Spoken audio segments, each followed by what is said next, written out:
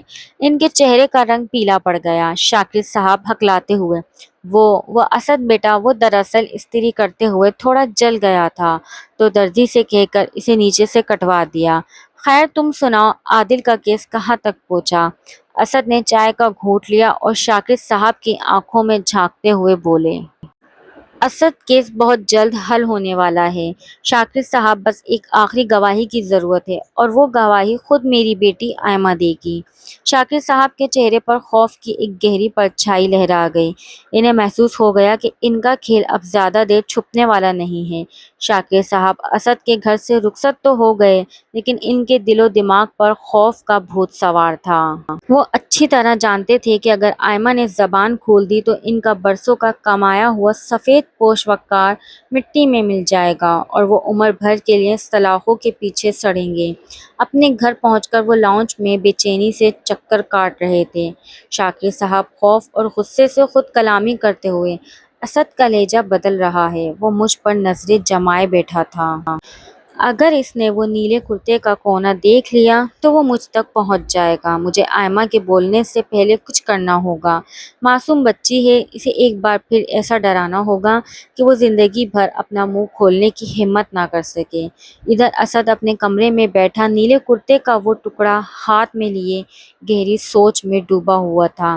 اس نے فیصلہ کر لیا تھا کہ وہ جذباتی ہو کر کوئی غلط قدم نہیں اٹھائے گا، بلکہ قانونی اور سائنسی طریقے سے شاکر صاحب کا اصل چہرہ دنیا کے سامنے لائے گا۔ اگلے دن اسد کسی کام سے تھانے گیا ہوا تھا۔ زینب گھر پر اکیلی تھی اور آئمہ اپنے کمرے میں نیم بے ہوشی کی حالت میں لیٹی تھی۔ اچانک گھر کے صدر دروازے پر دستک ہوئی۔ زینب نے دروازہ کھولا تو سامنے شاکر صاحب کھڑے تھے۔ ان کے ہاتھ میں ابلے ہوئے سیب کا پیالہ تھا۔ شاکر صاحب نہایت ہمدرد اور باپ جیسے لہجے میں، زینب بیٹی، میں نے سوچا معصوم آئمہ کے لیے تھوڑا دلیا اور ابلے ہوئے سیب لے جاؤں، اب تو وہ تھوڑا بہت کھا پی رہی ہے نا؟ زینب تھکی ہوئی مسکراہٹ کے ساتھ، جی شاکر انکل، آپ کا بہت شکریہ، آپ تو اس مشکل وقت میں ہمارے سگے بزرگوں سے بڑھ کر ہمارے ساتھ کھڑے ہیں۔ آئمہ اندر کمرے میں ہے۔ شاکر صاحب بیٹی تم جاؤ کچن میں چائے بناؤ، میں ذرا اپنی بچی کے پاس بیٹھ کر اسے یہ اپنے ہاتھ سے کھلاتا ہوں اور تھوڑا پیار کرتا ہوں۔ زینب بنا کسی شک کے کچن کی طرف چلی گئی۔ شاکر صاحب کے چہرے پر ایک بھیانک مسکراہٹ ابھری۔ وہ دبے قدموں آئمہ کے کمرے میں داخل ہوئے۔ آئمہ بستر پر لیٹی کھلونوں کو دیکھ رہی تھی۔ جیسے ہی اس نے شاکر صاحب کو کمرے میں داخل ہوتے دیکھا، اس کے ہاتھ سے کھلونا چھوٹ گیا اور اس کا پورا جسم خوف سے تھر تھر کانپنے لگا۔ اس نے بستر کی چادر کو اپنے چہرے تک کھینچ لیا۔ شاکر صاحب اس کے بستر کے پاس بیٹھے اور جھک کر نہایت دھیمی اور زہریلی آواز میں بولے۔ شاکر صاحب سرگوشی کرتے ہوئے، آئمہ میری گڑیا، تم تو بہت پیاری بچی ہو نا، یاد ہے نا اس تاریک رات کیا ہوا تھا؟ اگر تم نے پاپا یا ماما کو میرے بارے میں کچھ بھی بتایا تو میں دوبارہ آؤں گا اور اس بار میں تمہیں ہمیشہ کے لیے سلا دوں گا، سمجھ گئی نا تم؟ آئمہ نے چادر کے اندر سے سسکتے ہوئے خوف سے نفی میں سر ہلایا۔ شاکر صاحب نے پیار سے اس کے سر پر ہاتھ پھیرا، لیکن ان کے لمس میں چھپا وہ خوف آئمہ کے اندر تک جما چکا تھا۔ کچھ دیر بعد اسد گھر واپس آیا۔ شاکر صاحب چائے پی کر جا چکے تھے۔ اسد نے جیسے ہی آئمہ کے کمرے کا رخ کیا، اس نے دیکھا کہ بچی خوف سے ایک کونے میں سمٹی ہوئی ہے اور اس کا سانس بری طرح پھول رہا ہے۔ اسد گھبرا کر زینب زینب یہاں آؤ، آئمہ کو کیا ہوا ہے؟ کیا کوئی گھر آیا تھا؟ زینب کچن سے بھاگتی ہوئی آئی۔ وہ شاکر انکل آئے تھے، آئمہ کے لیے سیب لائے تھے اور اسے پیار کر رہے تھے۔ اسد کا ماتھا ٹھنکا، اس نے غصے سے زینب کی طرف دیکھا۔ اسد تم نے انہیں آئمہ کے پاس اکیلا کیوں چھوڑا؟ زینب میں نے کہا تھا نا کہ اب کسی پر بھی اندھا بھروسہ مت کرنا۔ اسد فوراً آئمہ کو ڈاکٹر کے پاس لے جانے کے لیے تیار ہوا۔ وہ آئمہ کو شہر کے ایک نامور چائلڈ سائیکولوجسٹ ماہر نفسیات ڈاکٹر علینا کے پاس لے کر گئے۔ ڈاکٹر علینا نے آئمہ کا معائنہ کیا اور اس کے خوف کو دیکھ کر اسد اور زینب کو اپنے کیبن میں بلایا۔ ڈاکٹر علینا دیکھیے مسٹر اسد، بچی پر شدید ذہنی دباؤ ہے اور اسے باقاعدہ ڈرایا دھمکایا جا رہا ہے۔ وہ اپنی مرضی سے خاموش نہیں ہے بلکہ اسے چپ رہنے پر مجبور کیا گیا ہے۔ اگر ہم نے اسے صدمے سے باہر نہ نکالا تو وہ ہمیشہ کے لیے بولنے کی صلاحیت کھو سکتی ہے۔ اسد ڈاکٹر صاحبہ ہم کیا کریں؟ وہ کسی مرد کو دیکھ کر سہم جاتی ہے۔ ڈاکٹر علینا ہم ایک طریقہ استعمال کریں گے جسے پلے تھراپی کہتے ہیں۔ کل آپ اسے میرے کلینک لائیں، میں کھلونوں اور گڑیا کے ذریعے اس سے وہ سچ اگلوانے کی کوشش کروں گی جو وہ زبان سے نہیں کہہ پا رہی۔ اگلی صبح اسد، زینب اور آئمہ ڈاکٹر علینا کے کلینک پہنچے۔ ڈاکٹر علینا نے کلینک کے ایک پرسکون کمرے میں آئمہ کو بٹھایا جہاں بہت سارے کھلونے اور گڑیاں رکھی ہوئی تھیں۔ اسد اور زینب باہر شیشے کے پیچھے کھڑے تھے جہاں سے وہ اندر کا منظر دیکھ سکتے تھے، لیکن اندر موجود کوئی انہیں نہیں دیکھ سکتا تھا۔ ڈاکٹر علینا نے آئمہ کے پاس بیٹھ کر پیار سے اس کا ہاتھ پکڑا اور کچھ گڑیاں اس کے سامنے رکھ دیں۔ ڈاکٹر علینا آئمہ بیٹا دیکھو یہ کتنی پیاری گڑیاں ہیں، چلو ہم ایک کھیل کھیلتے ہیں، تم مجھے بتاؤ کہ اس پیاری گڑیا کے ساتھ اس رات کیا ہوا تھا۔ آئمہ نے کانپتے ہاتھوں سے ایک چھوٹی گڑیا اٹھائی جو بالکل اس جیسی لگ رہی تھی اور پھر اس نے دوسری گڑیا کی طرف ہاتھ بڑھایا۔ شیشے کے دوسری طرف کھڑے اسد اور زینب کا سانس رک گیا۔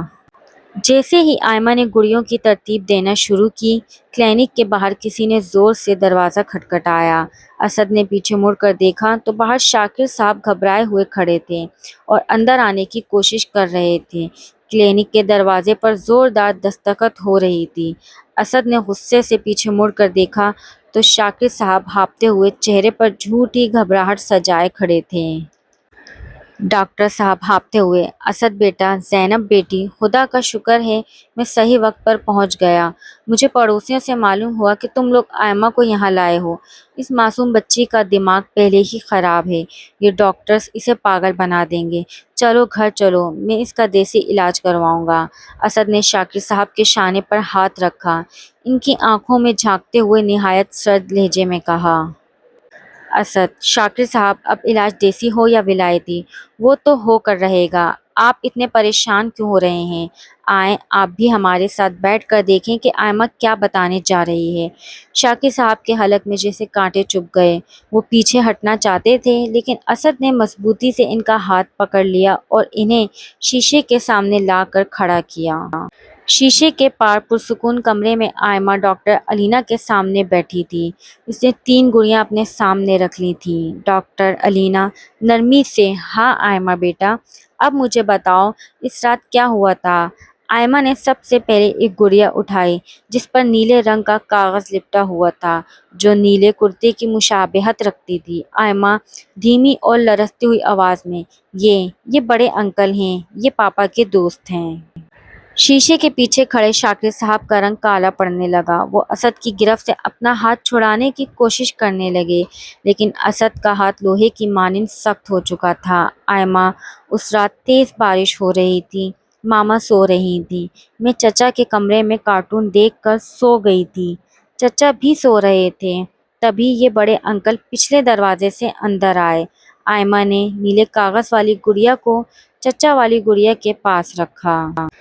آئمہ انکل چچا کے کمرے میں آئے، میں جاگ گئی تو انہوں نے میرے منہ پر ہاتھ رکھ دیا۔ انہوں نے کہا کہ اگر میں روئی یا کسی کو بتایا تو وہ مجھے اور ماما کو جان سے مار دیں گے۔ انہوں نے مجھے بہت درد دیا، بہت درد، اور پھر وہ مجھے وہیں چھوڑ کر پچھلے دروازے سے بھاگ گئے۔ آئمہ یہ کہتے ہی ڈاکٹر علینا کے گلے سے لگ کر زاروں قطار رونے لگی۔ شیشے کے اس پار زینب کے پیروں تلے سے زمین نکل گئی۔ اس نے اپنے دونوں ہاتھوں سے اپنا سر پکڑ لیا اور پھٹی پھٹی آنکھوں سے شاکر صاحب کو دیکھا۔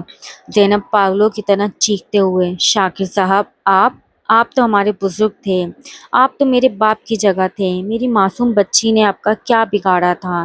شاکر صاحب نے جب دیکھا کہ اب بچنے کا کوئی راستہ نہیں ہے تو ان کا ہمدردی کا نقاب اتر گیا اور ان کے چہرے پر ایک وحشیانہ تاثر ابھرا۔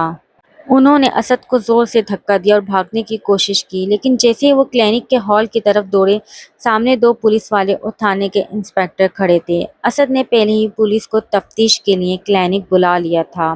انسپکٹر صاحب شاکر صاحب کا گریبان پکڑتے ہوئے، شاکر صاحب آپ کا کھیل ختم ہو چکا ہے۔ اسد نے ہمیں وہ نیلے کرتے کا ٹکڑا اور آپ کے جوتوں کے نشانات کے فورنسک ثبوت پہلے ہی دے دیے تھے، ہم بس بچی کے بیان کا انتظار کر رہے تھے، لے جاؤ اس درندے کو۔ شاکر صاحب کو پولیس گھسیٹتے ہوئے باہر لے جانے لگی۔ وہ جاتے جاتے چیخ رہے تھے، مجھے چھوڑ دو، مجھ سے غلطی ہو گئی، اسد مجھے معاف کر دو۔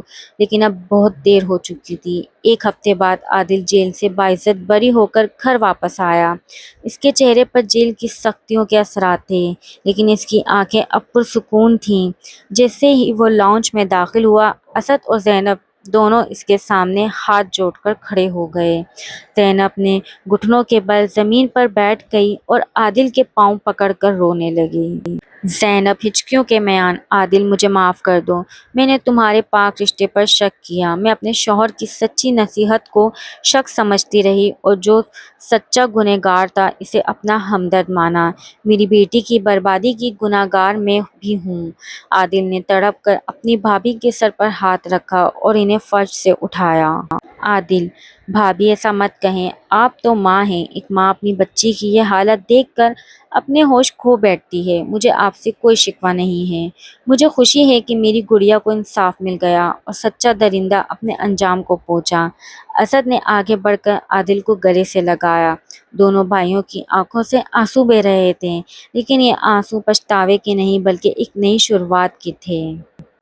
کچھ مہینوں بعد گھر کا صحن دھوپ سے چمک رہا تھا۔ آئمہ اب کافی حد تک ٹھیک ہو چکی تھی اور تھراپی کی مدد سے اس کا خوف ختم ہو رہا تھا۔ وہ صحن میں گڑیوں سے کھیل رہی تھی۔ اسد اور عادل چائے کی میز پر بیٹھے اسے دیکھ کر مسکرا رہے تھے۔ زینب کچن سے چائے کی کیتلی لے کر آئی اور سب کی کپوں میں چائے ڈالنے لگی۔ آئمہ نے کھیل چھوڑا اور دوڑتی ہوئی آئی۔ اس نے ایک ہاتھ سے اپنے چچا عادل کا اور دوسرے ہاتھ سے پاپا اسد کا ہاتھ پکڑا۔ آئمہ مسکراتے ہوئے، چلو اب ہم سب مل کر کھیلیں گے۔ زینب نے آسمان کی طرف دیکھا جہاں کالی گھٹائیں چھٹ چکی تھیں اور ایک نیا روشن سویرا ان کا منتظر تھا۔ اسے اب سمجھ آ چکا تھا کہ زندگی میں اندھا یقین اور حد سے زیادہ لاپرواہی دونوں ہی خطرناک ہوتے ہیں، اور حقیقی رشتے وہ نہیں ہوتے جو میٹھی باتیں کریں، بلکہ وہ ہوتے ہیں جو خاموشی سے آپ کی حفاظت کریں۔